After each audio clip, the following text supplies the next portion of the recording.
السلام عليكم حبايبي، ازيكم؟ اخباركم ايه؟ يا رب تكونوا جميعا بخير. الصلاه والسلام على سيدنا محمد واله وصحبه اجمعين. انا بعمل معاكم ايه دلوقتي؟ بنعمل مربى اللارنج. طبعا اللارنج انا كنت بعملها زمان قوي، يعني من الصعب انك تلاقي لارنج وتشتريه. وبصراحه اللارنج ده كان واحد يعني جوز يعرف حد عنده ارض، فايه لقى عنده اللارنج ده، فقال له ايه، هات لي شويه نعملهم مربى. فجاب لنا الشويه دول، شنطه كده فيها تقريبا 5 كيلو. فايه بعملهم انا مربى. بقالي كتير بصراحه ما عملتهاش لان مش لاقيه اللارنج خالص. فاللارنج ده بيجي كده، شايفين اهو؟ استنوا عليكم. اللارنج بيجي زي البرتقال بالظبط. زي ايه؟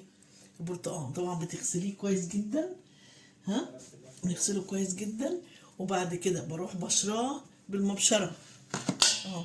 المبشره دي بصوا هوريكم اهو. ادي القشر اللي طلع مني، ده القشر اللي طلع مني. بتقشري بتبشري القشره الخارجيه للرنجايه للواحده، كل واحده كده. الاول بنغسله كويس جدا، وبعدين بناخد واحده واحده نبشرها بالمبشره اهي. بالمبشره كده تعملي كده فين اهي كده، تلفي وتلفي تلفي كله كده لغايه ما تعمليها كلها. خلاص، نجيب ده على جنب. بعد كده بنعمل ايه؟ هقول لكم. نجيب بس طبق عشان طبعا اهو. بعد كده بنجيب اللارنجايه، تروحي قسماها كده 4، ونشيل القلب ده. شيل القلب ده اهو، حطيه في مصفى، مصفى وتحتيها حاجه. شيل القلب ده الاول كله، تمام اهو. اهو شيل ده كده، تمام. وبعدين بسكينه او معلقه، طبعا انا بشيل الايه الاحرف الناحيه دي كمان، وتطلعي القلب اللي جوه ده عشان ده برضو بيبقى مر. تكحتيه كده بكل سهوله، اهو بيطلع معاكي، شايفه؟ بيطلع معاكي كده بكل سهوله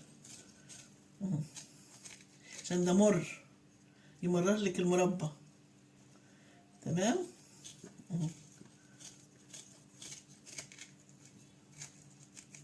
اهو بس كده، تمام. ايوه تحطيها هنا، تمام. تانية برضو نفس الحكايه. انا بشيل البوز ده ليه؟ علشان ساعات اللي هي الرنجايه ابقى اوريها لكم اهو. شايفه بتشيل ازاي؟ القشره البيضه دي بتبقى مره، فلازم نشيلها عشان ايه؟ ما تمرلناش المربى. زي القشره الخارجيه كده اللي احنا بنعملها دي برضه عشان بتبقى مره، اللي هي بالمبشره اهو. وسهله سهله، بتطلع معايا سهله اهو.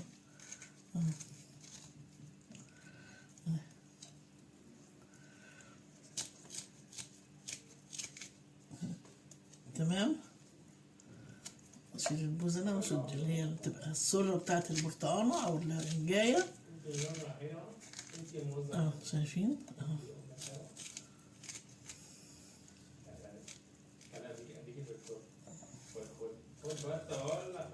اهو تمام كده. نعمل واحده كمان اهي. بص انا بقطع البوز ليه؟ عشان دي ما بتتعملش معايا، عشان كده تلاقيني بروح مقطعه البوز اهو. اهي اشيل دي كده واشيل دي كده، واحطها في المصفى عشان هصفيها لسه. هصفيها واخد ايه؟ واخد من العصير بتاعه ده يعني تقريبا كوبايتين، احطهم على المربى. ماشي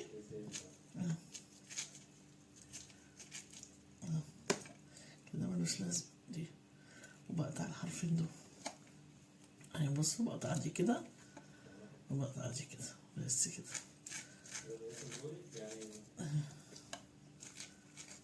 سهله يعني، تعمليها بمعلقه يا بسكينه، يعني في الاتنين بتبقى ايه واحد يعني، تنفع اهو.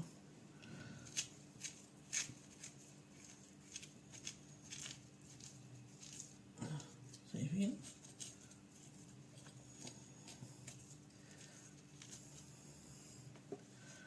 بعدين في دي مراحل يا جماعه. يبقى اول مرحله احنا بنغسل البتاع، نغسل اللارنج ونبشره بالمبشره. تاني مرحله ان احنا بايه بنقطعه ونشيل القلب الايه المر اللي جوه، ونشيل والفصوص بتاعته بتحطيها في مصفى.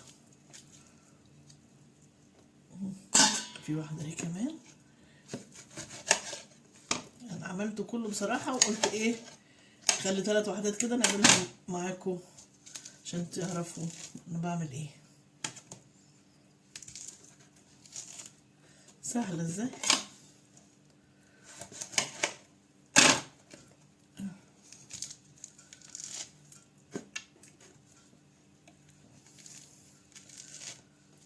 تمام كده. دي ما يقطعش.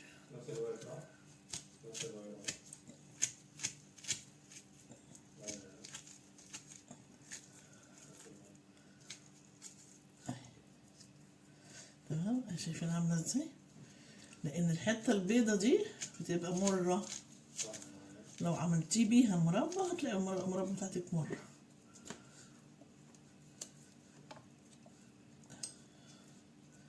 شايفين 3 وحدات بس طلعنا منهم قد ايه؟ طبعا ده بيترمي بقى.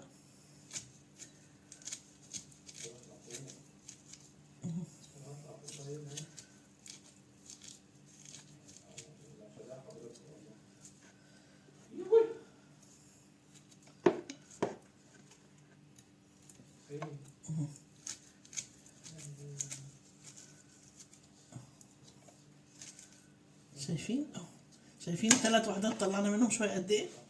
بس ده هيترمي بقى. خلاص استنوا.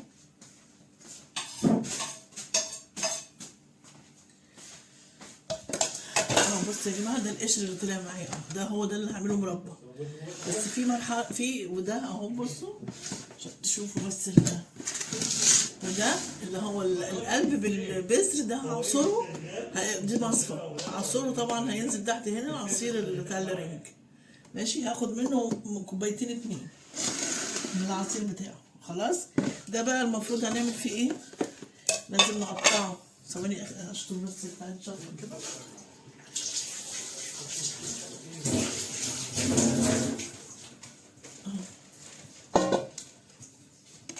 بصوا بقى بتاخدي بتقطعيها بقى الايه المقاس اللي انت عايزاه عشان تعملي مربى. ماشي ممكن كده رفيع تروحي ايه تقسميها على 2، تقسميها على 3، يعني زي ما انت عايزه بقى الحجم اللي انت شايفاه مناسب. بس هو خلي بالك هيستوي فهيدبل يعني هينقص. تمام اهو احطه هنا. اجيب تاني اخد بقى بدل واحده اخد 2 عشان اخلص. تمام اهو نعمل كده اهو. ولسه هيتغسل وهيتحط في ميه مغليه لسه بدري يعني. بس انا بوريكم المرحله اللي بعد دي بتبقى ايه اهو. ممكن تخليها كده بالطول زي ما هي كده، وممكن تبقى تخليها اقصر كده يعني حسب ما انت عايزه. يعني ممكن كده وممكن كده.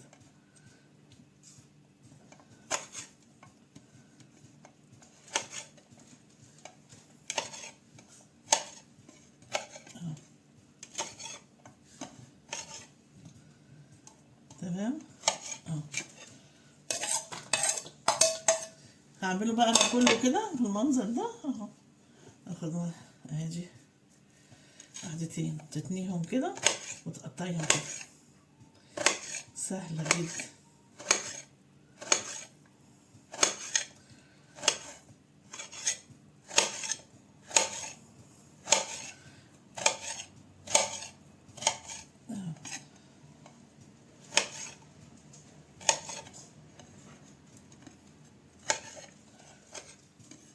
انا ممكن اقطعها من الاول.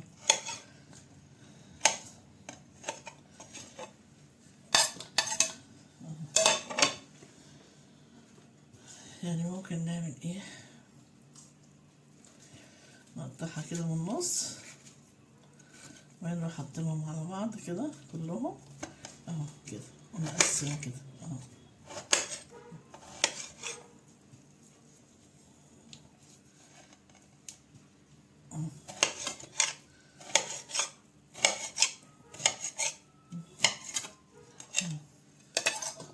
كده. اعمل بقى انا كده، اخلصه كله وارجع لكم تاني.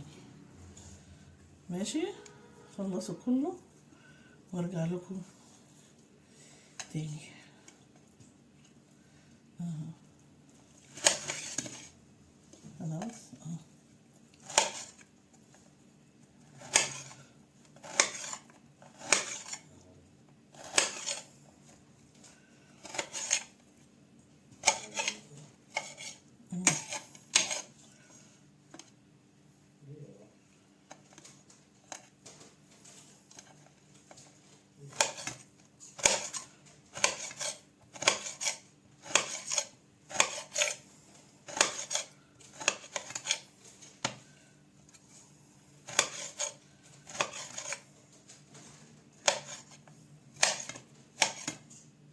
خلاص. خلاص عملت شويه اهو. هعمل بقى كله كده بالنظام ده، هعمله كله كده تمام. وبعدين ايه هبقى ارجع لكم نشوف هنعمل ايه تاني. ايوه يا حبايبي، شوف انا قطعته خلاص كله اهو اتقطع تمام. شايفين عامل ازاي؟ قطعته، حبيت اقطعه طويل كده حلو احسن، لان هي كده اما تستوي هي نيه دلوقتي، اما تستوي هتلاقيها صغرت وكشت. ماشي. هحط بقى دلوقتي اعمل ايه؟ هحط حله فيها ميه تغلي الاول، لازم تغلي. وبعدين احط فيها قشر الرنج ده اللي انا عملته، اخليها يقلب قلبتين بس، يعني يغلي غلوتين كده، دقيقتين بالظبط كده. وبعدين هروح مصفياها عشان هرمي الميه دي. ليه؟ لان برضو الميه الغلوه اللي انا هغليها له دي هتطلع منه المراره شويه برضو، عشان لو كان في اي شويه مراره يطلعوا في الغلوتين اللي انا هغليهم له دول. خلاص، يبقى دي الخطوه اللي بعد كده بعد التقطيع. تمام. صحيح، انا هوزنه الاول، هوزنه عشان اشوف هيطلع قد ايه عشان احط السكر. عشان على كل كيلو القشر زي كده احط له كيلو الا ربع سكر. كل كيلو قشر بعد ما تخلصتيه خالص كده وجهزتيه بتوزنيه، وكل كيلو قشر بتحطي له ايه؟ كيلو الا ربع سكر. ماشي، عشان لما اجي اعمله بقى مربى. لكن المرحله دي اللي انا هعملها دلوقتي اعملها علشان يطلع منه برضو جزء من مراره، عشان لو لسه فيه شويه مراره يطلع. تمام. ميه تغلي الاول. ايوه يا حبايبي، المربى اهي بتغلي دلوقتي وايه و... وهصفيه بقى وهرمي الميه دي، انا مش عايزاها. تمام. خلاص انا كده طفيت. خلاص هصفيه بالمصفى واسيب عليه الحنفيه شويه عشان اغسله برضه، اشطفه بالحنفيه علشان اي مراره تنزل. تمام كده. هرجع لكم تاني. ايوه يا حبايبي، انا دلوقتي هنكمل ايه؟ مربى اللارنج. انا امبارح عملت ايه؟ جبت اللارنج غسلته كويس قوي، وبعدين رحت بالمبشره بشرت القشره الخارجيه. تمام. وبعدين قطعته وشلت القلب منه، حطيته في مصفى، والقشر حطيته على جنب. بالسكينه او بالمعلقه بتشيلي برضو الايه شويه من القلب كده، هتلاقيه حتى هم سهلين شيلهم. الجزء اللي هو تلاقيه عامل زي المفتل كده، او يعني هاش كده، هتلاقيه بيطلع معاكي بسهوله. تمام. وبعد كده قطعته. ماشي، قطعته كده ورحت جايبه حله حطيت فيها ميه غليتها، وبعدين حطيت القشر اللي انا قطعته ده، حطيته بعد ما الميه تغلي. ماشي، غليت معاه دقيقتين بس بالظبط، وتروحي مصفياها ومش عايزين الميه دي لان الميه دي بتبقى مره. ورحت غسلاه كويس قوي بشطفاه بالميه، ورحت حاطاه بميه جديده وسايباه. كنت امبارح انا بالليل بعمل بالليل متاخر، سبته لغايه الصبح. ماشي. الصبح برضو رميت الميه اللي كان منقوع فيها وشطفته برضو، وجيت دقت واحده من ده كده لقيته ايه؟ مش مر خالص. تمام بقى، مية مية. خلاص. بعد كده القلب اللي انا طلعته في المصفى ده عصرته وخدت منه كوبايه واحده اهي. هو بيبقى تقيل، العصير بتاعه بيبقى تقيل شويه. شايفين اهو؟ هاخد كوبايه كده احطها عليه، كوبايه واحده بس. وتجي كوبايه عصير برتقان، جبت برتقان وعصرته، يبقى كوبايه من العصير بتاع اللارنج وكوبايه عصير ايه؟ برتقان. واحط دولت لما انا وزنتهم لقيتهم كيلو 100 جرام بالظبط. فايه؟ وانا اجيب سكينه بس. كيلو 100 جرام. فقلت احط له ايه؟ هو كيلو سكر، لان هو الكيلو بيتحط له كيلو الا ربع سكر. وهحط انا ايه كيلو سكر. خلاص هرفعه على النار بقى دلوقتي، هرفعه على النار، نار هاديه كده تمام. وبعدين يعني نار متوسطه الاول لغايه ما يغلي، ياخد غلوتين 3 كده، وانا اروح موطيه النار خالص ومهديه زي اي مربى بنعملها، وتقلبي كده وتشوفي وتخليكي معاه لغايه ما يستوي. بعد ما يستوي بقى هنشوف هقول لكم هنعمل ايه. تمام. يبقى انا هرفعه دلوقتي على النار يغلي غلوتين 3 كده حلوين، بعدين اروح موطيه عليه واسيبه بقى يستوي زي اي مربى بقى ايه على هادي كده. تمام. وبعد كده هنقول هنعمل ايه. خلاص هحطه على النار دلوقتي. ايوه يا حبايبي خلاص اهي المربى استوت. شايفين اول ما تلاقيها كده بقت عامله زي الازاز كده، بقت عامله زي الازاز ازاي، نورت كده، تعرفي ان هي ايه خلاص استوت. خلاص. وانا حطيت عليها ليمونتين، عصرت ليمونتين وحطيت عليها ايه عصير ليمونتين. ماشي. بعد ما احط السكر تروحي حاطه ايه عصير بعد بس مش على طول، يعني سيبي اما تستوي لقيتيها المربى استوت روحي حطي العصير الليمون. إيه. ريحتها وطعمها خطير جدا والله، يعني ايه وخليه ريحه البيت كده زي البرتقال كده، ريحه حلوه قوي.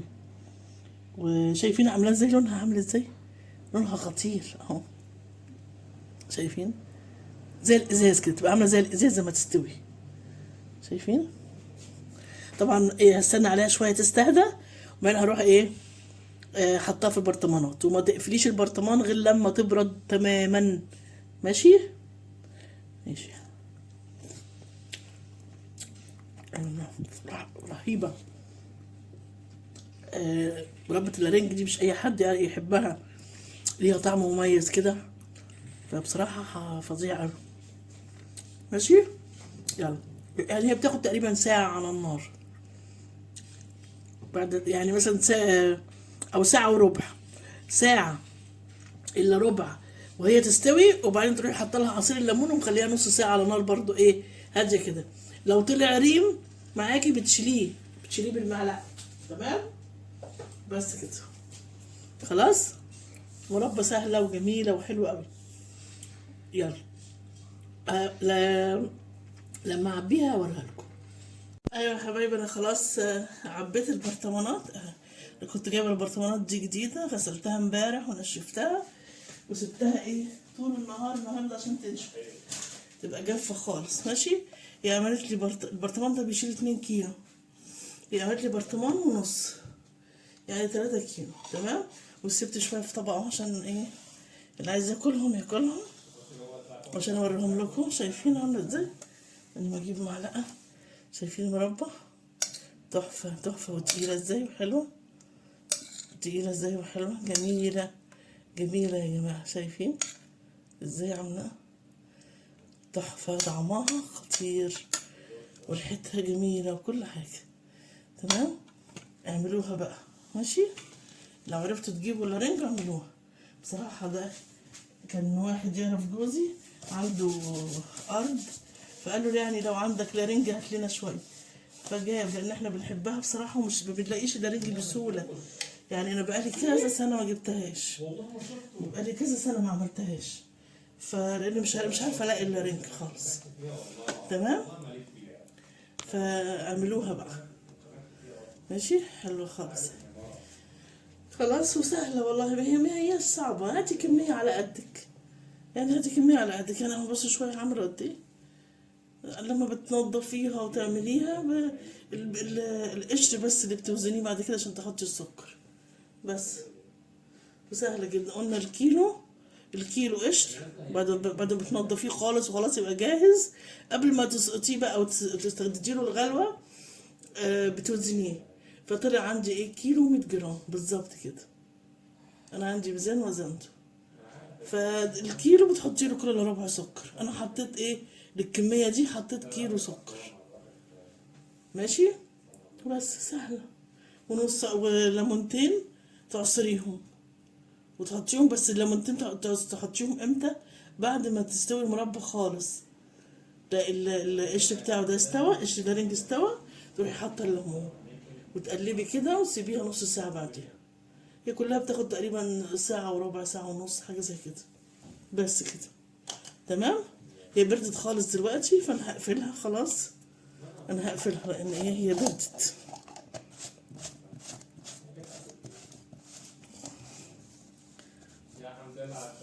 ماشي، هقفل برضه النار. بس كده حلو قوي. حطها في التلاجة طبعا، حط في التلاجة. خلاص كده. يلا متنسوش اللايك يا حبايبي. يلا سلام عليكم.